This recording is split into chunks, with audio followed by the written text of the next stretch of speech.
कैसा ये इश्क है।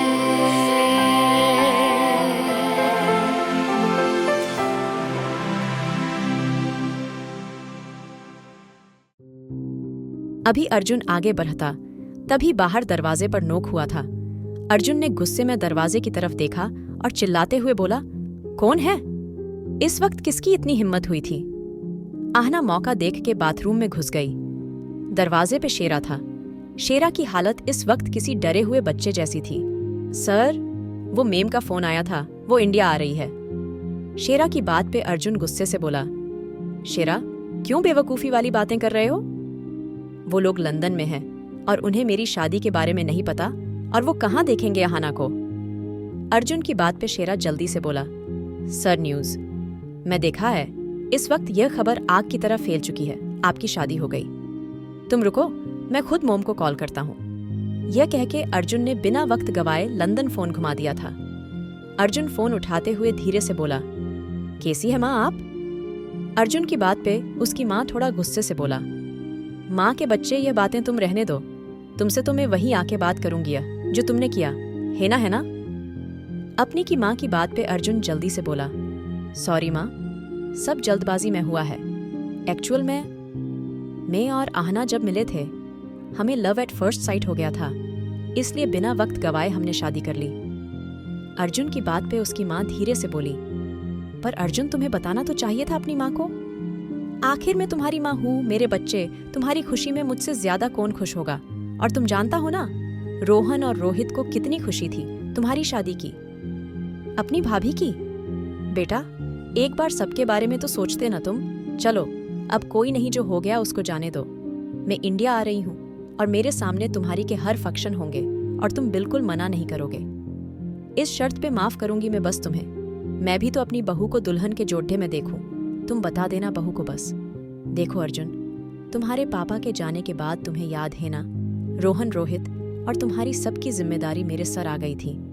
लेकिन जब तुमने सब अपने कांधों पे उठाया, तुमने सबको संभाला, मुझे भी बहुत राहत मिली थी।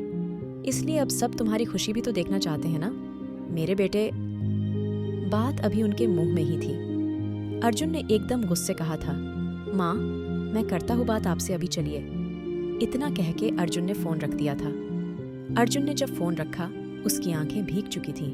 वो खुद से ही बोला, मॉम, मैं कैसे बताऊं आप, जिस बहू को सजी संवरी देखना चाहती हैं, जिस बहू को देखने की आपको इतनी जल्दी है, सिर्फ उसकी वजह से आज आपके पति आपके पास नहीं है। उसने हमने सब छीना है। जब आपको यह सब पता लगेगा, कितना अफसोस होगा आपको, आपका दिल टूट जाएगा। आज पहली बार अर्जुन की आंखों में आंसू थे। अर्जुन का चेहरा एकदम लाल हो गया था। उसने चिल्ला के कहा था, आहना, आहना, कहाँ हो तुम? अर्जुन के चिल्लाने पे आहना आ गई थी। आहना ने जब अर्जुन की नीली आंखों में लाली देखी, वो डर गई थी। क्या हो गया तुम्हें? अर्जुन ने नफरत से आहना को देखा था। आहना फिर से बोली, कम से कम बता तो दो, ऐसा भी क्या गुनाह है मेरा? ऐसा भी मैंने क्या कर दिया जो तुम हर वक्त मुझे इस नफरत से देखते हो? आहना की बातों पे अर्जुन को तो जैसे यही चाहिए था। उसने आहना को घुर के देखा और उसका हाथ पकड़ ढा के चिल्ला के कहा था, चलो मेरे साथ। अर्जुन जबरदस्ती आहना को खींच के बाहर ले गया था। अर्जुन आहना को खींच रहा था और शेरा, बाकी सब नौकर यह सब देख रहे था। अर्जुन आहना को बाहर वाले गार्डन में जो रूम था, वहां लेके आ गया था। उसने गेट बंद कर दिया था। उस कमरे में घुप अंधेरा था। अर्जुन ने बटन प्रेस करा तो एकदम रोशनी हो गई थी। कमरे में सामने एक बूढ़े आदमी की फोटो लगी थी, लेकिन आहना के लिए यह सिर्फ फोटो नहीं था। उसके दिमाग में सारे मंजर घूम गए थे। अर्जुन आहना के चारों तरफ घूम रहा था। कुछ याद आया तुम्हें? ऑन ऑफ कोर्स याद आया होगा। Aahna, I mean doctor Aahna. Arjun की बातों पे आहना जैसे बेहोश होने वाली थी। उसकी पलकें डर से कांप रही थी। वो एकदम 10 साल पीछे चली गई थी। फ्लैशबैक, पापा पापा कहाँ हैं आप? हाँ, मेरे बच्चे, तुम्हारे बोर्ड्स के एग्जाम है बेटा, थोड़ा दिमाग लगा के पढ़ो। क्या हर वक्त पापा पापा करती रहती हो? अपने पापा की बात पे आहना जल्दी से बोली, पापा सुनिए तो सही, आज आप कहीं जा रहे? हाँ, वो जरा काम है मुझे। तुम्हें क्या कुछ मंगाना था? अपने पापा की बात पे आहना जल्दी से बोली, नहीं पापा, बस ऐसे ही। आहना उस वक्त 18 साल की थी, जबकि उसके एग्जाम्स हो चुके थे। और उसके पापा का छोटा सा मेडिकल स्टोर था जिसको देख के उसके अंदर एक जुनून आया था डॉक्टर बनने का। उसके पापा धीरे से बोले, अच्छा अहाना बेटे, मैं निकल रहा हूँ, मन लगा के पढ़ाई करना और स्टोर का ध्यान रखना।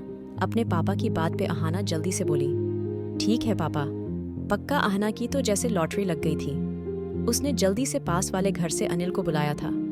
अनिल उसका बचपन का दोस्त था जिसकी नज़र शुरू से अहाना के लिए खराब थी, लेकिन कभी अहाना समझी नहीं थी। अपनी मासूम और नाजुक दिल की वजह से वो उसको सही ही लगता था। अहाना ने जल्दी से उसको फ़ोन करा था। अनिल पापा नहीं है, आ जाओ, चलो हम बैठेंगे आज मेडिकल पे। अहाना को उसके पापा ने समझाया था सब दवाई कैसे देनी है, इसलिए अहाना जानती ही थी। उसके पापा उसकी डॉक्टरी के जुनून से वाकिफ थे, इसलिए जानते थे सब। अहाना और अनिल जाके मेडिकल पे बैठ गए थे। तभी एक एल्डर डेचका जिसकी उम्र महज 20 साल होगी भागता हुआ आया था। सुनिए, क्या आप ये दवाई दे सकते हैं? इस पर्चे पे डॉक्टर की दवाई लिखी है। देखिए, मेरे डैड बहुत बीमार है, जल्दी मेरी मदद करिए। उस वक्त अहाना को उसकी नीली आंखों में एक अलग सा दर्द दिखा जो उसके दिल ने भी महसूस करा था। अहाना ने वो पर्चा पकड़ा और उसमें से दवाई निकालने लगी थी। इतने में वो लिडिच का साइड से जाके पानी पीने लगा था और अहाना का फोन बजा था। अहाना ने अनिल को देखा और धीरे से बोली, सुनो अनिल, यह दवाई जो उस लड़के ने बताई है ना, यह सब उसको दे दो और पैसे कम ही लेना, बेचारा परेशान लगता है। इतना कह के अहाना फोन लेके बाहर चली गई थी और अनिल ने पर्चा फेंक के उस लड़के को देखा था। यार, ये कोई बात है? भला अगर देख के दवाई देनी थी तो हम क्यों बैठे यहाँ? और वैसे भी इसके पापा मेरे डैड को हमेशा ताने देते हैं। आज मैं भी कुछ ऐसा करूंगा जिससे अहाना के डैड का मेडिकल स्टोर तो क्या घर भी चला जाएगा और फिर वो जेल में सड़ेंगे, उनका लाइसेंस भी कैंसिल हो जाएगा। इतना कह के अनिल ने दवाइयां निकाली और उस लड़के को पकड़ा दी थी। अहाना जल्दी से उसको देखते हुए बोली, अनिल, तुमने निकाल दी जो दवाई कही थी? अरे हाँ मेरी जान, तुम क्यों परेशान हो? अनिल की बात पे अहाना धीरे से बोली, अनिल बिहेव प्लीज, बार कहाँ है? मेरा नाम लेके बात करा करो तुम। अभी दोनों बात कर रहे थे, तभी वो एड्डा आके दवाई लेके पैसे देने लगा था।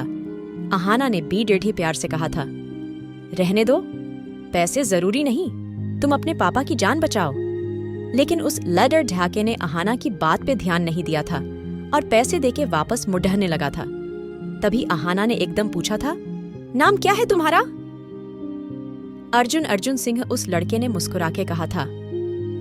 फ्लैशबैक एंड अहाना के मुंह से एकदम निकला था, अर्जुन सिंह, इसका मतलब वो तुम थे? सच में तुम मुझे फिर से मिल गए? लेकिन इन सब से इस बदले का क्या मतलब? क्यों तुम मुझसे बेवजह का बदला लेना चाहते हो? क्योंकि अहाना के हिसाब से उसने सही दवाई दी थी। अर्जुन ने नफरत से अहाना को देखा और उसके दिमाग में 10 साल पहले की बातें घूमने लगी। फलशबेक अर्जुन ने जब देखा उसके पापा की हालत बिगड़ती जा रही थी, वो जल्दी से पास वाले अस्पताल, जहां अहाना अब डॉक्टर थी, अस्पताल में उसके पापा को एडमिट करने से इनकार कर दिया था क्योंकि अर्जुन के पास पैसे नहीं थे। अब उसकी हर उम्मीद टूट चुकी थी। अर्जुन ने अपनी माँ और 2 छोटे भाइयों को देखा जो अब उम्मीद भरी नजरों से अर्जुन को देख रहे थे। अर्जुन ने जल्दी से एक डॉक्टर को पकड़ डीएच के गिड़गिड़ाकर कहा था, प्लीज मेरी मदद करिए, प्लीज पापा की हालत खराब है। अर्जुन की बात पे डॉक्टर ने बड़ी आराम से जवाब दिया था, देखिए मैं अब कुछ नहीं कर सकता। लेकिन अर्जुन के बार बार कहने पे उसने हल्की सी नजर अर्जुन के पापा पे डाली थी और अर्जुन को देख के कहा था, ठीक है, मैं एक दवाई लिख देता हूँ, आप यह जल्दी से लेके आइए, फिलहाल ये ठीक हो जाएंगे। अर्जुन के पास जितने पैसे थे वो उनको लेके मेडिकल स्टोर गया, जहाँ एक खूबसूरत एलडीडीएचकी और एलडी डहका बैठे थे। अर्जुन ने उनसे दवाई देने को कहा था। अर्जुन को लड़ ढकी अच्छी लगी थी और जब उस लड़ ढकी ने पैसे लेने से इनकार कर दिया तब अर्जुन ने शुक्र भरी नजरों से उसको देखा था। अर्जुन दवाई का पर्चा उसके हाथ में थमा खुद पानी पिया और जब तक वो पानी पी के आया वो एल्लर डहा की दवाई लिए खड़ी डेढ़ी थी। अर्जुन ने शुक्र भरी नजरों से लड्डर ढाकी को देखा और अपनी नीली आंखों में मासूमियत सजा के उसको जवाब दिया था, मेरा नाम अर्जुन है। अर्जुन ने LDADHK का नाम उसके फोन कवर पर पढ़ लिया था, अहाना। अर्जुन जल्दी से दवाई लेके भागा था। जब तक अर्जुन गया, उसके पापा की हालत और ज्यादा खराब हो चुकी थी। अर्जुन ने अपनी माँ को सहारा देके जल्दी से दवाई अपने पापा को दे दी थी। अब अर्जुन और उसकी फैमिली के चेहरों पे खुशी की लहर थी। लेकिन कब तक? सिर्फ 5 मिनट तक। पूरे 5 मिनट बाद अर्जुन के पापा इस दुनिया को अलविदा कह गए थे। अर्जुन पागल सा हो गया था। उसकी आंखों से झरझर आंसू बह रहे थे। उसके भाई खामोश थे। उसकी माँ बेहोश हो चुकी थी। अर्जुन बार बार अपने पापा को उठा रहा था। डैड उठो ना, डैड देखो ना, आपका बेटा अर्जुन, जिसको आप इतना प्यार करते हो। डैड वो बार बार उनकी उठा रहा था। डैड माँ आपके बिना कैसे रहेगी? हम कैसे जिएंगे? डैड उठो ना। अर्जुन भाग के अपनी माँ के पास गया था। माँ पापा आपकी हर बात मानते हैं, ना उठाओ उनको। अर्जुन की बात पे उसकी माँ ने खामोश होंठों से उसको देखा था। उनके चेहरे पे अजीब सा दर्द था। वो बिल्कुल खामोश थी। अर्जुन अपने भाइयों के पास गया था। तुम दोनों उठाओ ना डैड को। देखो ना, ये तुम्हारी बात सुनते हैं ना, उठाओ ना। दोनों ऐसे क्यों बैठे हो? अर्जुन की बात पे उसके भाई कुछ नहीं बोले थे। तभी वहां हेड डॉक्टर आ गया था। क्या तमाशा लगाया है? ये हॉस्पिटल में कौन है ये लोग? जाओ, ये मातम अपने घर करो। यहाँ पर पेशेंट डिस्टर्ब हो रहे हैं। निकालो इनको सिक्योरिटी। तभी वो डॉक्टर जो अर्जुन को मिला था वो भी आ गया था। अरे तुम्हें दवाई लाने को कहा था, ये क्या कर दिया तुमने? यह दवाई इनके लिए जहर थी। कैसे बच्चे हैं? अपने बाप को मारने चला था और मार भी दिया। डॉक्टर की बात पे अर्जुन चिल्लाते हुए बोला, नहीं, यह नहीं हो सकता। आपकी लिखी दवाई ही मैंने दी है, यही लाया हूं मैं। अरे बेटा जाओ जाओ, मुझ पे इल्जाम मत लगाओ। कैसा जमाना आ गया भलाई सर, पड़ी डीएच गई बताओ। वो डॉक्टर अपने आप में BDDH बडड़ा के निकल गया। लेकिन अर्जुन जो उसकी बातें सुन रहा था वो खामोश हो गया था। उसको कुछ समझ नहीं आ रहा था। कहाँ जाए, क्या करे? उसको सब अपने ऊपर हंसते हुए महसूस हो रहे थे। वहां उनका कोई नहीं था, कोई भी नहीं। सब उनको देख के जा रहे थे। अब अर्जुन को पता चला था, जिसको वो मासूम और अच्छी समझ रहा था, उसने उसके पापा की जान ले ली थी। वो LDADHK की, उसकी और उसके परिवार की हालत की जिम्मेदार थी। अर्जुन के चेहरे पे एकदम खामोशी आ गई थी। उसने अपनी माँ और भाइयों को उठाया और अपने पापा की शक्ल एक आखिरी बार देखी थी, जो अपने बच्चे की आंख से एक आंसू नहीं गिरने देते थे। उसके वो डैड आज चुपचाप लेटे थे। वो मजबूर थे, अपने बच्चों के आंसू साफ नहीं कर सकते थे वो। अर्जुन गौर से उनको देख रहा था। उसकी आंखों में सब घूम रहा था। और फिर वो लड़की, उसने कितना अच्छा समझ था ना उसको। उसकी आंखों लाल हो गई थी। अर्जुन की माँ बस एकटक दीवार को देख रही थी और उसके भाई इस छोटी सी उम्र में अपने बाप को जाता देख रहे थे। अर्जुन के पापा ने सबको सहारा दिया था। काफी गरीबों की मदद करी थी। कभी किसी से ऊंची आवाज से बात नहीं करी थी। सबको घर बुलाते थे वो। लेकिन उस इंसान के लिए आज हॉस्पिटल की जमीन भी कम पड़ी डिच गई थी। अर्जुन उठा और उसने अपनी माँ को उठाया। उसने 2 या 3 लोगों से अपने पापा को उठवाया और उनकी चीता को अग्नि देते हुए उसकी आंखों में आग जल रही थी, ऐसी आग जो शायद कभी ना बुझे। अर्जुन ने नफरत से कहा था, मैं कसम खाता हूँ डैड, आपकी मौत की जिम्मेदार वो LDADHK है ना? देखना, उसको भी यह दर्द दूंगा मैं। वो तड़डेश पेगी, तरसेगी, लेकिन मैं उसको कभी माफ नहीं करूंगा। यही दर्द उसको दूंगा मैं, वो झेलेगी यह सब। देखना डैड, ये वादा है। आपके बेटे का आपसे इतना कह के अर्जुन शांत हो गया था।